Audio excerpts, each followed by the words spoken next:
Assalamualaikum dan salam sejahtera. Kumpulan kami daripada ISM Hubungan Antarabangsa semester 4 akan membuat refleksi jurnal bagi isu LGBT yang kian menular dalam kalangan masyarakat.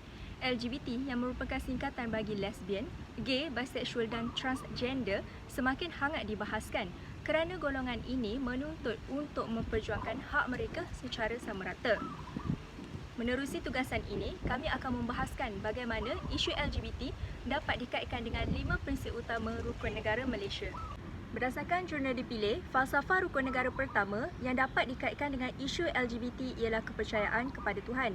Kerana prinsip ini menjelaskan pentingnya untuk mewujudkan ikatan agama agar masyarakat dapat membentuk fikiran, pertuturan dan perbuatan yang memanfaatkan diri serta orang lain.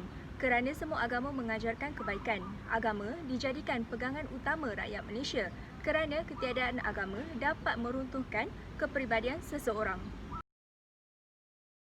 Isu LGBT ini bukan sahaja dilarang oleh agama Islam, malah turut ditentang oleh semua jenis agama seperti Buddha dan Kristian.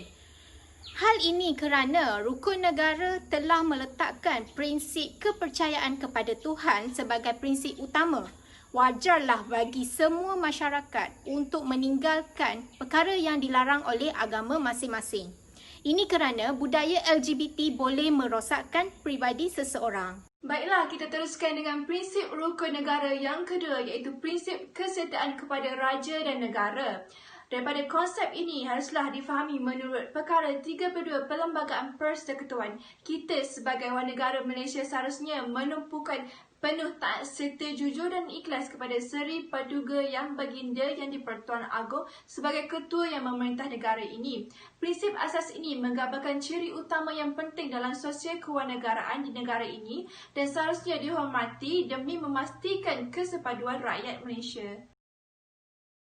Seperti yang telah disebutkan sebelum ini, raja adalah simbol payung negara dan institusi ini juga bertanggungjawab di dalam hal urus tadbir agama, secara terperincinya agama Islam. Maka pada asasnya, prinsip ini merupakan kesinambungan daripada prinsip rukun negara yang pertama, iaitu kepercayaan kepada Tuhan. Oleh itu, jelas mana-mana gerakan yang bercanggah dengan apa yang dianjurkan oleh agama Islam dan agama-agama lain di dalam negara ini, seperti gerakan LGBTQ di dalam konteks ini, secara tidak langsung telah memperkecilkan kewibawaan institusi beraja.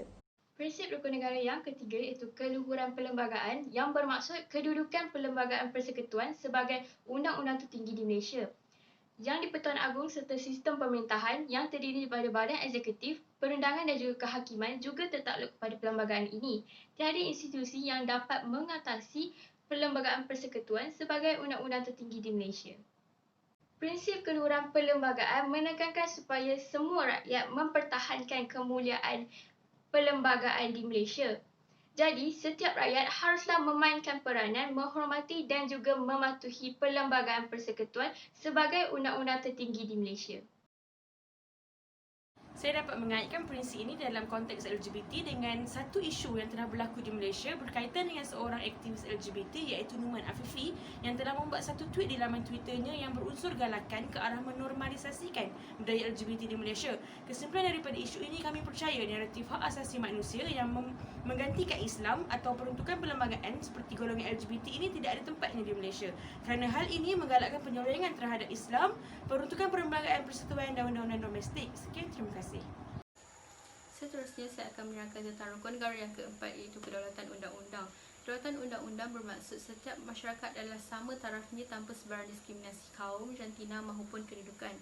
Bagi menegakkan kedaulatan undang-undang, keadilan merupakan salah satu elemen penting bagi menjamin kebebasan asasi seluruh rakyat Malaysia. Namun, kebebasan asasi tersebut tidaklah bererti mereka boleh melakukan apa sahaja mengikut kehendak mereka. Contohnya dalam isu LGBT yang akan diterangkan oleh sahabat saya selepas ini.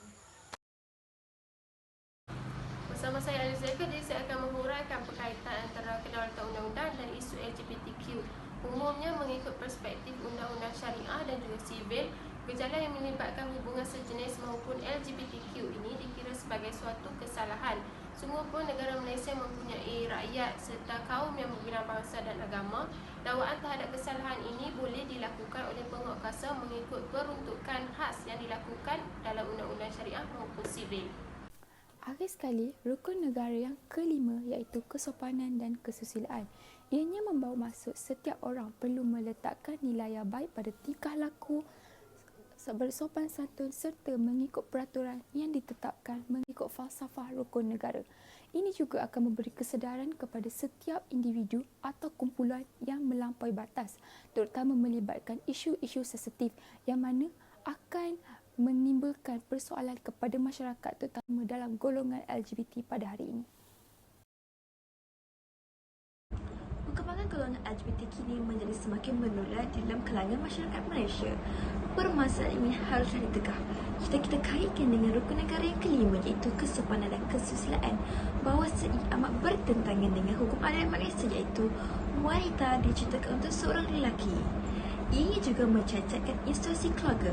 Apabila perkara ini diabaikan, maka lahirlah manusia tidak menepati sebagai seorang makhluk di dunia.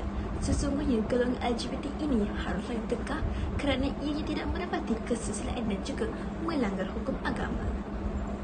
Maka dapat dirumuskan bahawa tugas membentuk ini adalah menjadi tanggungjawab semua, bukan sahaja pemerintah dengan mengenakan hukuman, peraturan dan polisi yang paling efektif. Ianya bukan sahaja salah di sisi undang-undang, malah dalam agama juga dilarang sama sekali. Semoga berkaitan di antara isu LGBT dan 5 falsafah rukun negara dapat difahami dengan baik di dalam video ini. Sekian, itu sahaja daripada kumpulan 7 ISM Hubungan Antarabangsa. Sampai jumpa lagi.